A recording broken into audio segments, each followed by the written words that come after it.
Hello my friends from the interwebs, Survive with Knife here. Today I'm excited to bring you this review.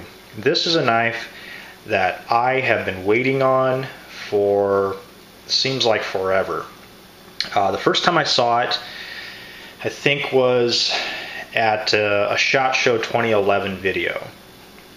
I saw it in some video on YouTube displayed in the Kershaw booth. And I have been frantically trying to find this knife ever since. I've been on several waiting lists. I was on several call lists at several different knife distributors waiting for this knife to come out. I finally found this knife, and I've had it now for almost 2 months, I believe, and I've been EDCing it. And the reason that I really looked forward to this knife was, as if any of you guys have watched my videos before, you guys all know that I am a fan of zero tolerance knives. And what excited me about this knife was that it looks more like an affordable zero tolerance knife. And I'll demonstrate that by actually taking my zero tolerance 350 and laying it there beside the Kershaw Knockout. And you can see they're very similar in construction. I'll also lay let's see here, let's put the Big Brother 301 right there.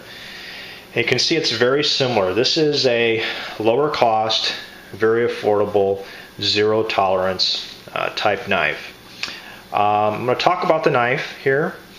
I'm going to tell you some of the things that I like about it and some of the things I was a little more disappointed with it. But overall, I really do like the knife, and I'm very happy to have it, and I'm impressed with some things about it. So let's just get into the review here. I have my knife review checklist here so I don't get off topic. The first thing we want to look at is the machined aluminum scales. Very comfortable, smooth. You know, definitely not going to give the grip of G10, which I do like G10 scales, like on the 350 here. Or, yeah, this is the 350, sorry. Definitely doesn't have the grippiness of that, but it's still, the traction is not bad for being, you know, aluminum scales. Since it is aluminum scales, there are no liners. I'm going to go ahead and flash a little Preon into see if you guys can see the inside of the knife. A little dusty in there. You can see the stainless steel. There is kind of a liner mechanism. It is for the speed safe assisted opening mechanism is underneath there. So the next thing is the locking mechanism. This is a frame lock knife, and this is hence where it gets the term knockout. You can notice, get close, make sure you guys can get the light on there. You can see that this piece here is a knocked out piece, and it's actually held, if you look, shine a little bit of Preon in there, you can see that it actually has a piece of metal that comes back into the aluminum handle. This is a piece of steel, stainless steel right here, and so there is steel on steel here for the aluminum, or for the locking mechanism. Some knives, for example, some titanium frame locks will have a little stainless steel insert right here. This is actually one solid piece of steel, but yet you still have the added benefit of a much more lightweight knife by the fact that the rest of the scales are all aluminum. And that's one thing about this knife. This knife is extremely light, and I'll get to that when I get to that section. Next thing about this knife is the pocket clip. The pocket clip is a really low riding pocket clip, and this comes to one of the things that I don't like about this knife and that I've had issue with, and I'm going to demonstrate that here. Give me a second. I'm going to go ahead and put this into a pair of jean pockets so you can see it. Okay guys, I'm back. Here you can see the knife in the pocket, and it rides very low, which I do like that. Actually, I like carrying this knife to church because or other places where maybe it's not as obvious that I'm carrying a large knife. I don't like it to be obvious. This here is very, very low profile. With the blackened clip, it just barely shows up and it does not stick out of your pocket. But this has been the problem that I've had, and I've had to kind of adjust my knife deployment method for this knife. If I just grab it the way I normally do and pull it out, it tends to catch on the thumb stud right here. And I have a hard time pulling it out. Now I can't demonstrate it as much because my leg is not in the pants here. But you can even see when I go to try to push it in there, you can see that it's going to kind of catch, the fabric catches onto that thumb stud. And so what I've had to do in order to deploy the knife, I've had to put my finger like this and pull the knife out in this manner right here. It's kind of hard to demonstrate on camera, to clear that thumb stud from having it catch on the edge of the fabric. And that has been really the main downside I've had with this knife. I've had some trouble deploying this knife very quickly because of that issue. But really, when it comes to, that's my main downside on it. I do like where the thumb stud is. I think it's a combination of the scales being very thin, the thumb stud protruding out maybe a little further than what it would need to. It's kind of a combination of those things. I think the thumb stud is a little bit more pronounced. Even though the thumb stud is great for deployment, I actually rarely use it. I usually use the flipper for deployment instead of the thumb stud. So lower, less pronounced thumb studs, and maybe a little closer to the frame, so that there isn't this big piece of metal that catches onto your, actually it would catch up here, catches onto your pants when you try to pull it out of your pocket. I don't know if anybody else has experienced that with this knife, but that is something that I have experienced. But I do, like I said, I do like the low profile pocket clip. I like the fact that it is 4-point positionable, left, right, tip up, tip down. Every knife should be made this way. Unfortunately, they are not. But I do love this about this knife. It makes it versatile. Anybody, left, right hand, tip up, tip down, however you want to carry it, you can carry this knife, and that's what I like about it. If I was a tip down carry person, then that thumb stud might not be an issue, and that might be an option that I can do with this knife. However, I typically carry all my knives left side tip down. But maybe with this knife I could possibly switch that up, and that would resolve the thumb stud problem that I am having. The handle spine is the next thing we'll look at. This is, as some of you guys know from previous videos, I do like posted knives instead of a filled-in liner. I think it just makes it easier to clean, blow it out, and it's less weight. However, this has an entirely filled-in liner here all the way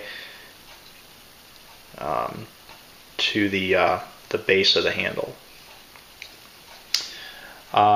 That is a plastic, probably FRN type plastic insert. Jimping, there is no jimping on this knife. And in comparison, the zero tolerance has jimping on both the thumb ramp right here and also on the reverse grip. The Knockout does not. There is no jimping on the blade or on the reverse grip. The blade steel on this is Sandvik 14C28N, and this is my first experience with this steel, but it's been very positive. I do find it a little bit more difficult to sharpen than like HCR13 MOV or AUS 8. It's a little bit tougher, kind of like the S30V that is used in the 350. But it does hold its edge very well. Now, the knife did not come, I mean, it came sharp. It was adequately sharp. That goes on to the factory edge next, but it was adequately sharp. I'm not going to say that it wasn't sharp, but I have put a finer edge on this knife, and it is shaving hair sharp now, and just is a paper slicer with the edge that I've put on this knife. However, the edge was not the easiest edge I have put on a knife. It takes a little bit more effort to sharpen this steel. The blade shape would be kind of a drop point knife with, we got some good belly here. It also has a fairly thin blade.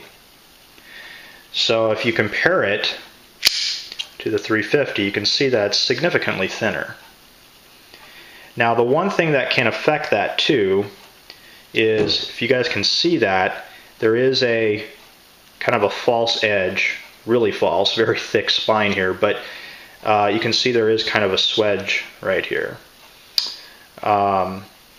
Which the other zero tolerance knives do have it, but since the blade steel is thicker, it's not as pronounced.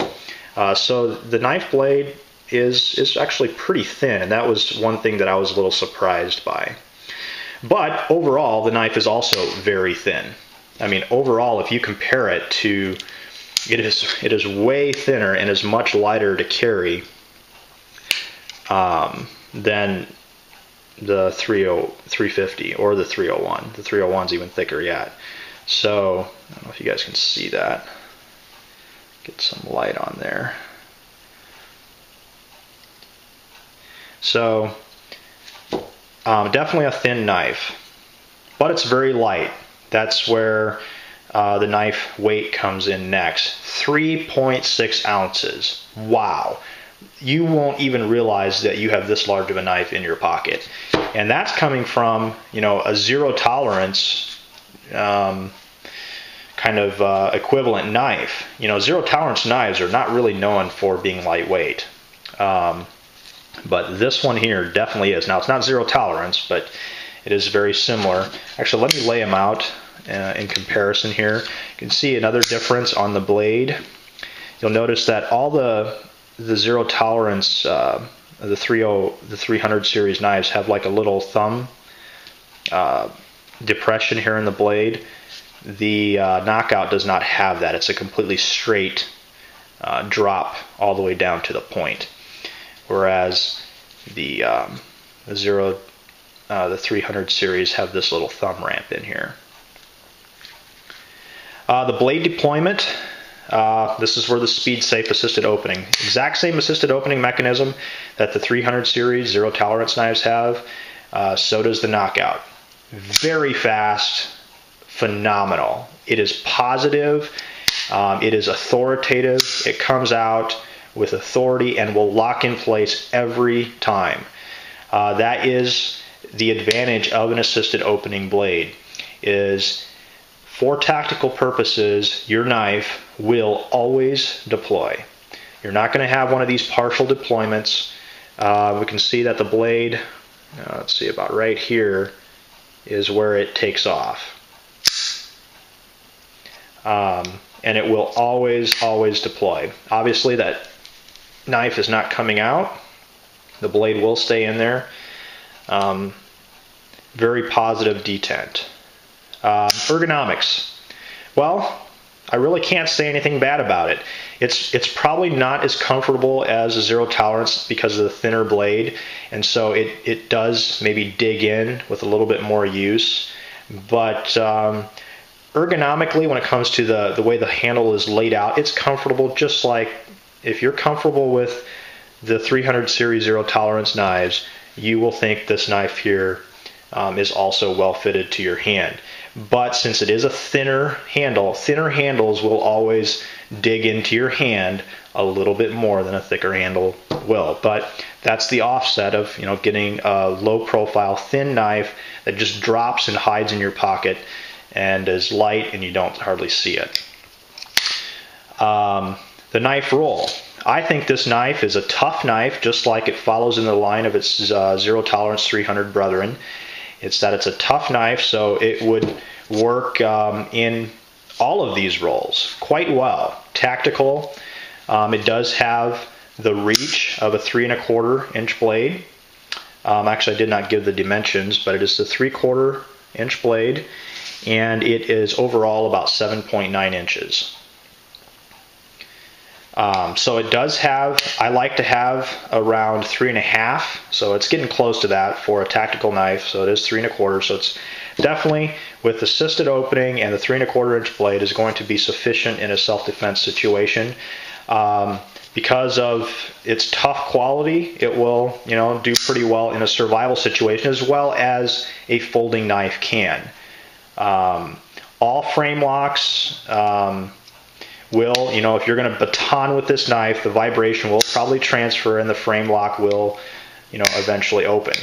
But there's another technique that you can use. You can always, if you do need to do any type of batoning, you can baton like this instead and not put that pressure on your locking mechanism.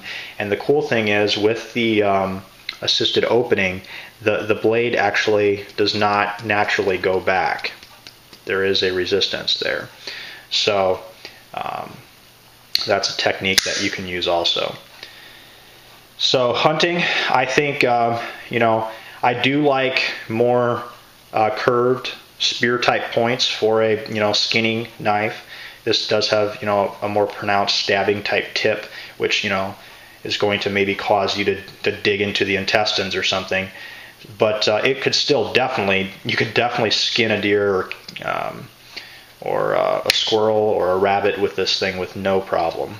Utility, great utility knife. I mean, really, what can I say? With the Sandvik 14C28N steel, it's going to hold an edge. You're going to have to work a little bit, like I said, to get a good edge on there, but it will hold it well. Cool factor, yeah, I think this knife, especially since it does look like a zero tolerance 300 series knife, I think it does have that cool factor to it, but it maybe doesn't have the price point, of a zero tolerance, and that's where we're going to come to next. Is this knife does come in around, I think I got this one for around $62 or $63. So, that's significantly less than a $280 or $300 301. Or the 350. If you're lucky, you might find it around $100, but you're going to more likely find it around $120. So you're talking about almost half the price of even the 350. So great knife, very happy with it. Glad I got it, and been waiting on this thing for a long time, and we'll definitely recommend it to you guys out there. Okay, guys, you guys have a great day, and there we go with the review on the Kershaw Knockout.